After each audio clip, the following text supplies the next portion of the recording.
Geachte dames en heren, welkom op deze speciale herdenkingsceremonie ter ere van 78 jaar bevrijding van IJsendijken door de geallieerde legers tijdens de Tweede Wereldoorlog. Stichting IJsendijken is hier zeer vereerd mee. Wij voelen het als een erkenning voor onze inzet om te blijven herinneren en herdenken en hiermee het vergroten van de kennis. The two-day ceremony that took place in 2019 saw Richard playing a central role. Richard was received with a standing ovation here at the same place at the farm. Ja, dank u wel. Dank u wel om hier aanwezig te zijn. Ik zal at first I shall say some words in Dutch and afterwards in English. Beste familie, vrienden en andere belangstellenden. In 2019 kreeg ik uit handen van Richard Brookes deze plaquette. Uit zijn handen in mijn handen. En vandaag heb ik de plaquette weer in mijn handen. En dat geeft een bijzonder gevoel. De herinnering aan hem komt mede door dit tastbaar geschenk tot leven voor mij, maar ook zeker voor iedereen hier aanwezig. Ik zie hem nog naast mij staan. Ik herinner mij een bijzonder moment. En daarom is het ook zo mooi dat wij hier tezamen kunnen zijn.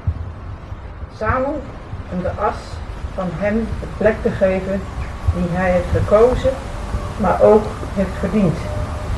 Een speciale plek waar we jaarlijks de vele slachtoffers uit de Tweede Wereldoorlog herdenken en waar wij onze bevrijders eren. Neem bijvoorbeeld op de tree en de remembrance.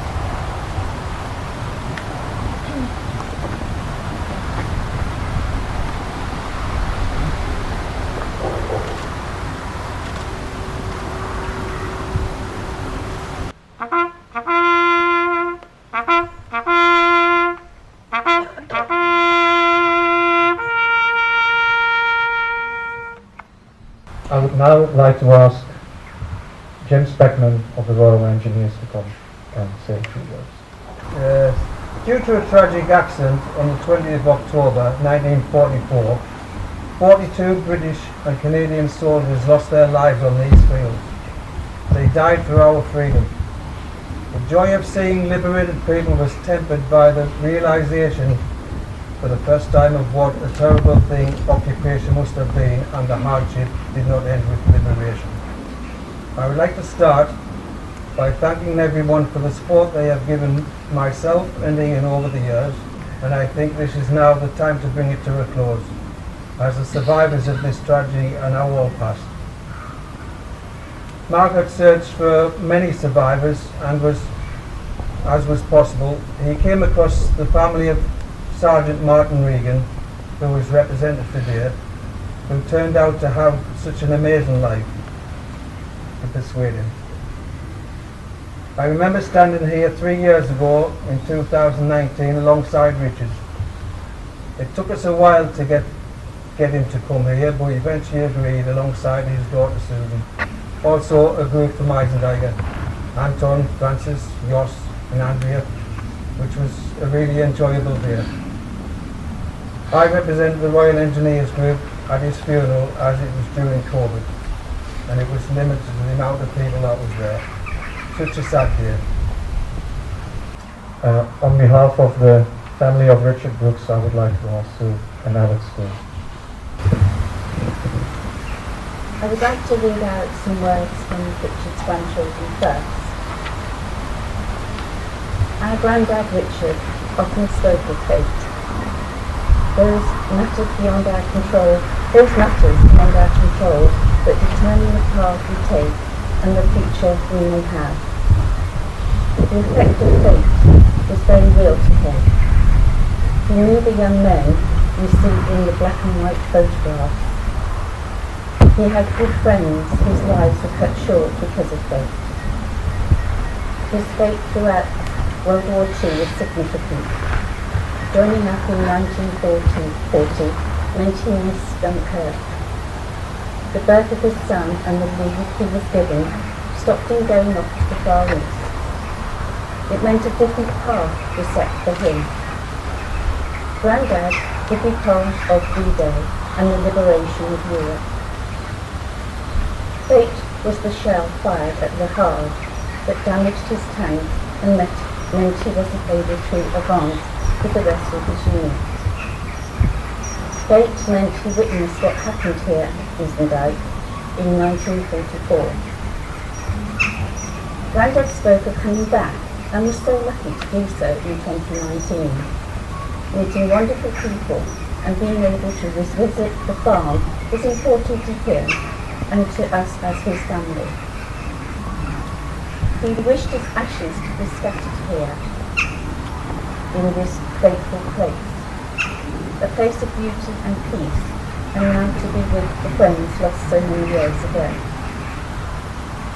Fate creates a path for us. Randall, you are near. Even if we don't see you, you are with us. Even if you are far away, you're in our hearts and in our thoughts always. Now on to mine. Richard was a very independent and caring man. Right up to the age of 99, he was living in the family home. At 100, he was still cooking well-presented meals, finishing with a special treat which every Sunday just for me. Mum and Richard shared a very happy 28 years marriage. There was always laughter and dancing. He was her carer at 90 plus years when she developed dementia, until she passed away in 2015. He missed her every day. In the week that he died, he asked me where he would go next, and was content to know he would see Mum again. I had a lovely vision of them dancing and laughing together. His family are lucky to have been loved by Richard, and grateful that we have benefited from his vast wealth of life experiences, giving us the reassurance and knowing that he was proud of us. He is missed. He loved being with his great-grandchildren, but woe to them living in this uncertain world. Right, locked in now. Before meeting Mark, he had never spoke about his military days. The family had no idea of the war hero he was. When Mark died, it was a sad time for Richard. There was a big void in his life. I was delighted that Jim and Bob came to visit him. Not only did they fill that void, but they were subjected to his teasing, which really showed Richard had accepted them. When it came to what football teams they supported, Jim was often told to leave the room, coming from the north, supporting the Sunderland team, while Bob and Richard discussed their team, Aston Villa.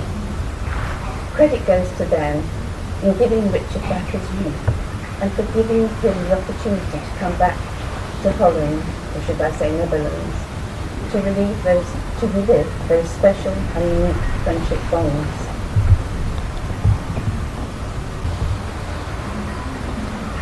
I also remember the birthday party, his 100th birthday party, and that will hold special memories for us as well.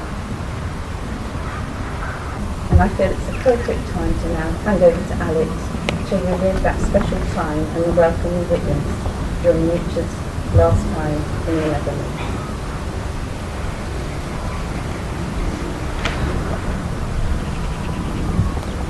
Sue used to travel 225 kilometres every weekend to see Richard. She asked me to join her only a few weeks after we'd met. Richard, I found at 99, was still living very independently, and he was fiercely independent, very bright, alert. He told me about Mark Finn. He told me about the Eisendyke celebrations. He told me about Jim and Bob and the REA. But when he was talking about the celebrations here and being invited, his doubt was they were going for 5 days in a bus. I can't do that at my age. And I suggested, I said, Phil, I could take it. I've got military history in my family. I'd be delighted. And from there on, he said, well, if my Susie stays with me all the time, we'll go. Perhaps just for the day, but we went for the weekend. My lasting memory of 2019 was after all the celebrations and the commemoration. The Royal Engineers and the family, we went to Luke's Bar for dinner. And Richard and his Susie walked into the bar first, and I was just behind them. And a lady saw Richard and pointed and said something, and everyone in the bar stood up and applauded. It was spine-chilling. The respect that was shown to Richard was incredible. Thank you all for that. On behalf of the family, I'd like to thank the Dobbelaere family here for giving permission for this, the people of Eisendyke.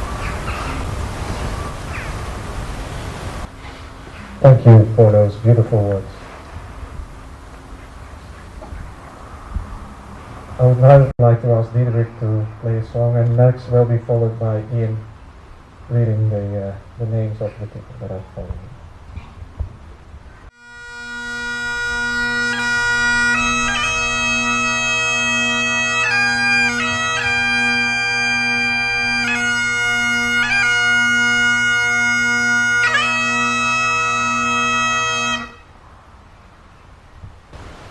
Sapper Alfred Kang, Sapper Edward Carr, Sapper William Creech, Driver Paul Hammond, Driver William King, Sapper James Lawson, Sapper Henry Lewis, Driver William Malcolm, Sapper Jack Whittingham, Sapper William Young, the Canadian Army Service, 7th Canadian Infantry Brigade, Private Victor Barber, Private Albert Bateman, Private Eric Bigging. We will now go to playing the last post, followed by 1 minute of silence. After that we will play the revive.